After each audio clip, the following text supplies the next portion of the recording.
Hello दोस्तों, नमस्कार। मैं हूं आपके साथ कृष्ण और आज का वीडियो हमारा उन साहित्य के विद्यार्थियों के लिए है जो नेट जेआरएफ की परीक्षा पास कर चुके हैं और उसके बाद अपनी राह तलाश रहे हैं पीएचडी के कार्यों में। पीएचडी का पेपर देना चाहते हैं तो उनके लिए आज का वीडियो बहुत कारगर साबित हो सकता है। तो आइए शुरू करते हैं। ये रहा पहला सवाल, इनमें से कौन सा आशय शोध से संबंधित नहीं है, वो आपको बताना है। तो शोध से संबंधित जो आशय नहीं है वो आप बताएंगे। शंकाओं का निर्धारण करना ये शोध का आशय रहता है। सुधारना, किसी भी चीज़ को मॉडिफिकेशन करना, ये भी शोध का आशय रहता है। नवोन्मेष करना शोध का आशय नहीं रहता। नया उन्मेष करना, नई चीज़ों का सृजन करना, वो शोध का आशय नहीं होता है। चलिए अगले सवाल की तरफ आते हैं। अगला सवाल है, अंग्रेजी में रिसर्च शब्द का क्या अर्थ है।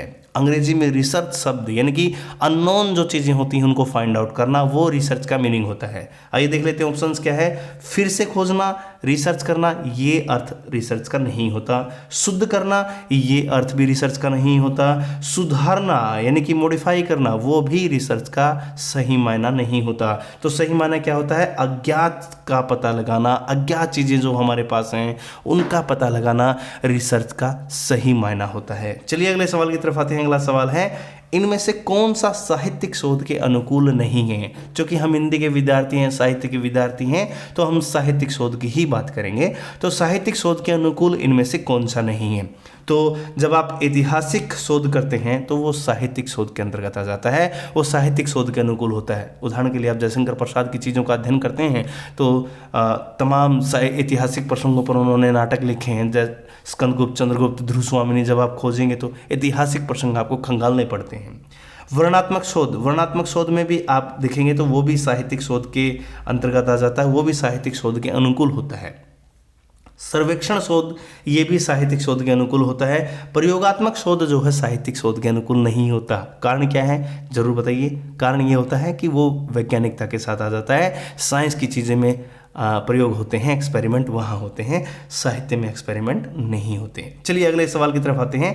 प्राकल्पना किन दो चीज़ों के बीच संबंध स्थापित करने की कोशिश करती है। हाइपोथेसिस होती है प्राकल्पना, जिसको आप परिकल्पना भी कह सकते हैं, उपकल्पना भी कह सकते हैं।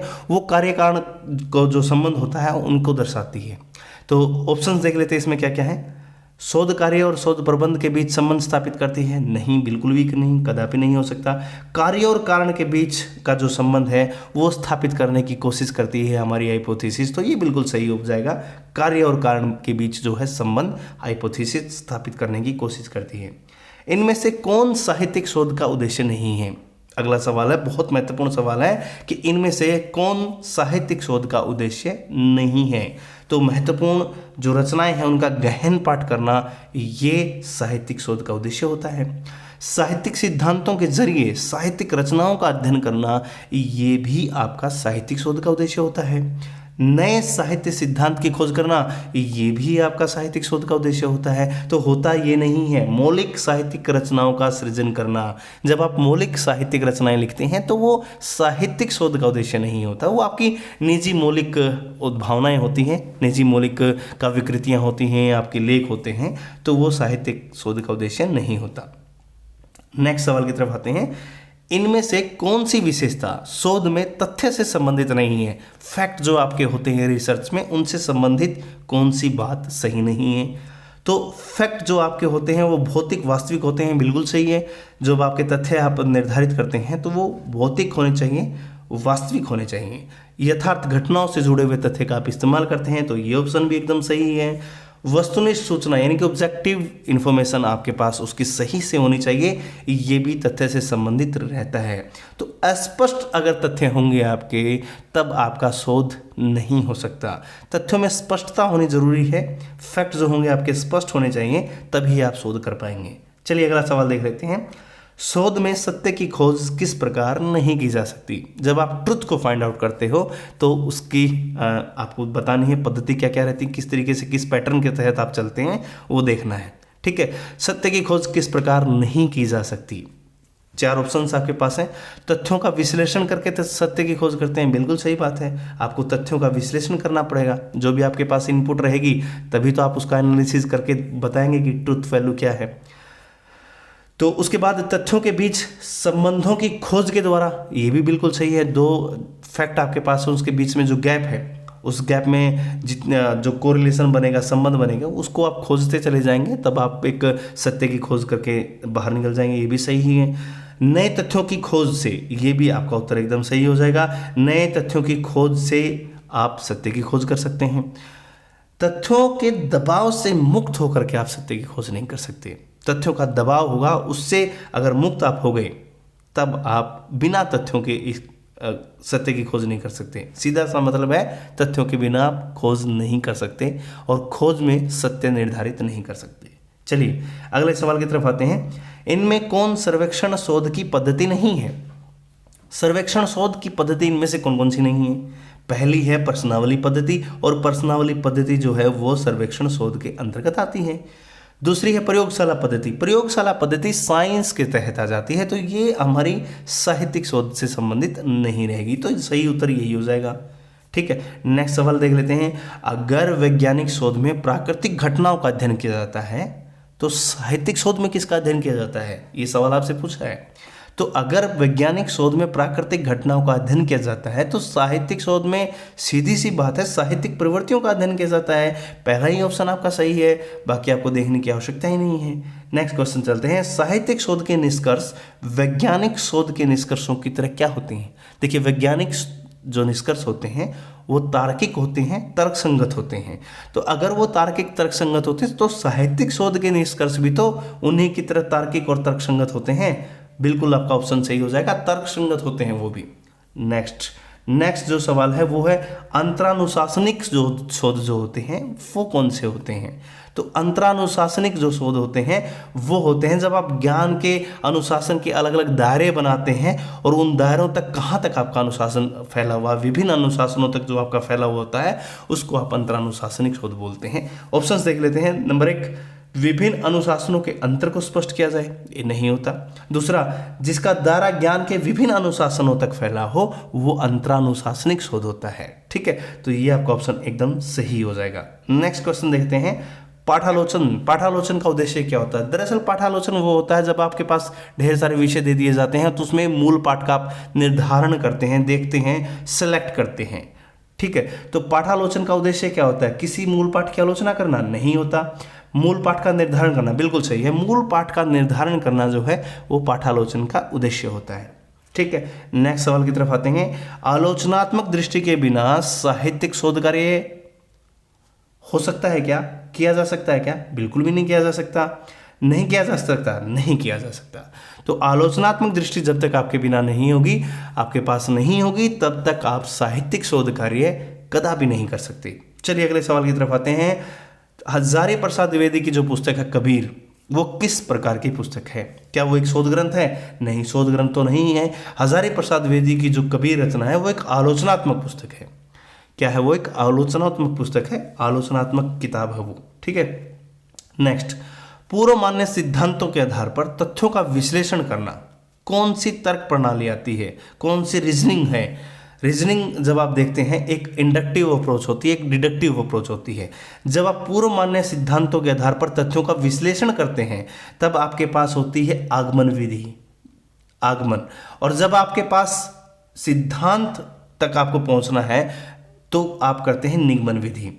अगला सवाल आ गया कि तथ्यों के विश्लेषण के आधार पर सिद्धांत का निर्माण करना, तब आपके पास कौन सी होगी? तब आपके पास निगमन विधि होगी। तो यहाँ निगमन जो है वो आपका सही उत्तर हो गया। तो आगमन और उसके बाद निगमन, इसको कैसे देखते हैं? इसको ऐसे देखते हैं जैसे पूर्व मान्य सिद्धांत है उसके आधार पर, हाइपोथेसिस के आधार पर एक किस्म से आप एनालिसिस करते हो, तो वहां तक रहती है आपकी इंडक्टिव अप्रोच।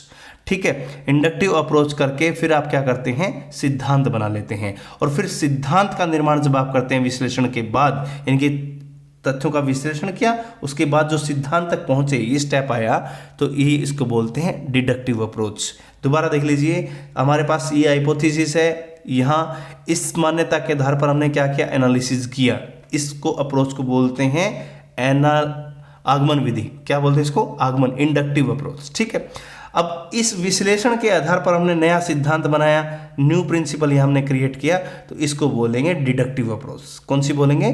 Deductive approach. बहुत सरल है, अगर आप समझ के करेंगे तो ये निगमन विधि हमारी हो जाएगी। ठीक है, नेक्स्ट, किसी विशिष्ट काव्य प्रवृत्ति की विशेषताओं को कविता की पूर्ववर्ती प्रवृत्तियों के संदर्भ में निर्धारित करना कौन सी पद्धति कहलाती है? देखिए ध्यान से समझिए सवाल को, कौन सी पद्धति है वो आपको बताना है। विशिष्ट काव्य प्रवृत्ति, अब काव्य प्रवृत्ति हमारे पास ऑलरेडी है, तो काव्य प्रवृत्ति की विशेषताओं को कविता की पूर्ववर्ती प्रवृत्तियों के संदर्भ में निर्धारित करना, पूर्व जो पहले से निर्धारित थी, तो ऐतिहासिक संदर्भों में जो चीज़ होती हैं उसके आधार पर करते हैं, तो वो ऐतिहासिक पद्धति होती है।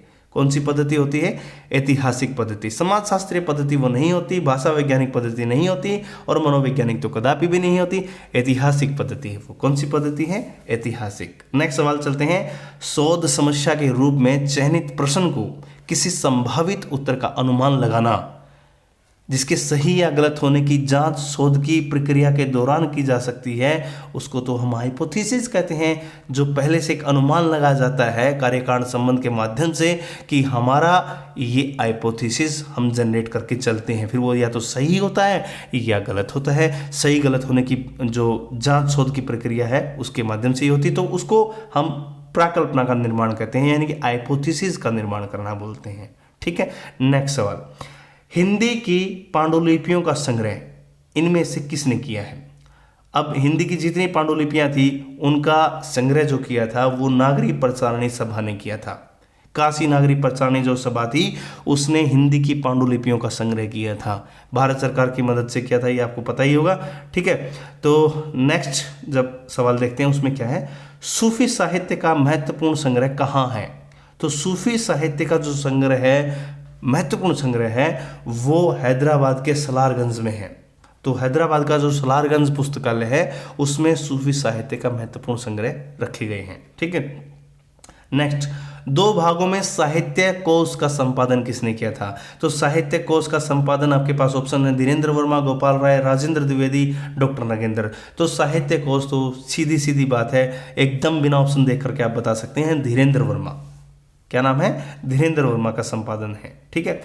12 भागों में हिंदी विश्वकोश का संकलन किसने किया? हिंदी विश्वकोश का संकलन 12 भागों में काशी नागरी प्रचारणी सभा ने किया था। किसने किया था? काशी नागरी प्रचारणी सभा ने ये विश्वकोश का जो है संकलन किया था। ठीक है। नेक्स्ट, किसी कवि की रचना प्रक्रिया का विश्लेषण किसका कार्य है? तो किसी कवि की रचना प्रक्रिया का विश्लेषण जब आप करते हैं तो ये किसका काम होता है? क्या ये कवि का काम होता है? कवि का काम ये नहीं होता, ये आलोचक का काम होता है। शोधकर्ता का भी ये काम नहीं होता, शोध निर्देशक का भी ये काम नहीं होता। आप रचना प्रक्रिया का विश्लेषण कर रहे हैं तो ये आलोचक का काम होता है। ठीक है। नेक्स्ट, प्रेमचंद के उपन्यास में भारतीय किसान का यथार्थ, आपके पास टॉपिक है प्रेमचंद के उपन्यासों में भारतीय किसान का यथार्थ। ये किस प्रकार का टॉपिक है, किससे संबंधित है, कौन सा शोध ये कहलाएगा? तो ये साहित्यिक शोध कहलाएगा। कौन सा शोध कहलाएगा? साहित्यिक शोध कहलाएगा। ये ऐतिहासिक शोध नहीं हो सकता, साहित्य आलोचना ये नहीं हो सकती, समाज शास्त्रीय शोध ही नहीं हो सकता, तो ये साहित्यिक शोध है। ठीक है। नेक्स्ट, प्रेमचंद के उपन्यासों का कथ्य और शिल्प, जब आप शिल्प की बात करेंगे तब आप ये चीज़ देखेंगे कि ना तो वो साहित्यिक शोध होगा, वो एक साहित्य आलोचना से संबंधित हो जाएगा। किससे संबंधित हो जाएगा? आलोचना से संबंधित हो जाएगा। तो जब आप शिल्प की बात करते हैं तो साहित्यिक आलोचना से वो चीज़ें जुड़ जाती हैं। ठीक है। तो नेक्स्ट सवाल देख लेते हैं। वह कौन सा काव्य रूप है जो अपभ्रंश और हिंदी दोनों में समान रूप से महत्वपूर्ण माना गया है? तो हिंदी में भी दोहे होते हैं, अपभ्रंश में भी दोहे होते हैं। तो दोहा, गाथा तो ये नहीं है, दोहा है। कड़वक, प्रेमाख्यान ये नहीं है। तो दोहा जो है वो दोनों में कॉमन है, अपभ्रंश और हिंदी में समान रूप से महत्वपूर्ण माना गया है। ठीक है। अब्दुल रहमान की किताब है संदेश रासक, आपको बताना है किस प्रकार का काव्य है। क्या ये वीरगाथात्मक काव्य है? बिल्कुल भी नहीं है। संदेश रासक ये वीर काव्य है। क्या है? वीर काव्य है। ठीक है। नेक्स्ट सवाल, नाथ काव्य परंपरा हिंदी कविता की किस धारा में विकसित होती हुई दिखाई पड़ती है? सिद्धनाथ साहित्य का प्रभाव जो आपको पता है वो सीधा सीधा संत काव्य धारा के ऊपर जाके पड़ा था, यानी कि ज्ञान मार्गी संत काव्य धारा जो है वो एक विकसित परंपरा वहां पर होती हुई दिखाई देती है आपको। ठीक है। नेक्स्ट सवाल, रामचंद्र शुक्ल के इतिहास को हिंदी का पहला व्यवस्थित इतिहास क्यों माना जाता है? क्या कारण है रामचंद्र शुक्ल के इतिहास को व्यवस्थित इतिहास माना जाता है? ऑप्शन देख लेते हैं। रचनाओं के मूल्यांकन की कसौटी के कारण? नहीं, ये तो दूसरों में भी है। काल विभाजन, ये तो दूसरों में भी है, काल विभाजन कारण नहीं हो सकता। आधुनिक दृष्टिकोण का कारण, ये भी नहीं है। फुटकल रचनाओं के उल्लेख उसमें हुए थे, फुटकल रचनाओं के उल्लेख उसमें है, इस वजह से वो व्यवस्थित इतिहास माना जा सकता है। ठीक है। नेक्स्ट, हिंदी साहित्य का आधा इतिहास, ये आपको पता है आधा इतिहास किसका है, ये आप कमेंट करके जरूर बताएंगे। हिंदी साहित्य इतिहास लेखन की किस समस्या को हल करने की कोशिश करता है। देखिए, एक समस्या थी कौन सी, पुरुष वर्ग और स्त्री वर्ग की। आधा इतिहास मतलब केवल स्त्री लेखन की जो उपेक्षा की गई थी वो एक समस्या आई थी, पुरुषों का भागीदारी ज़्यादा हो गई थी। तो यहाँ आधा इतिहास जो लिखा गया था उसमें केवल और केवल स्त्री लेखन की बातें हुई थी। ठीक है, तो स्त्री लेखन की उपेक्षा थी, तो उस समस्या को हल करने की कोशिश की गई थी हिंदी साहित्य का आधा इतिहास लिख करके। लिखा किसने था, ये आप हमें कमेंट करके बताइएगा। ठीक है। नेक्स्ट सवाल, दलित संवेदना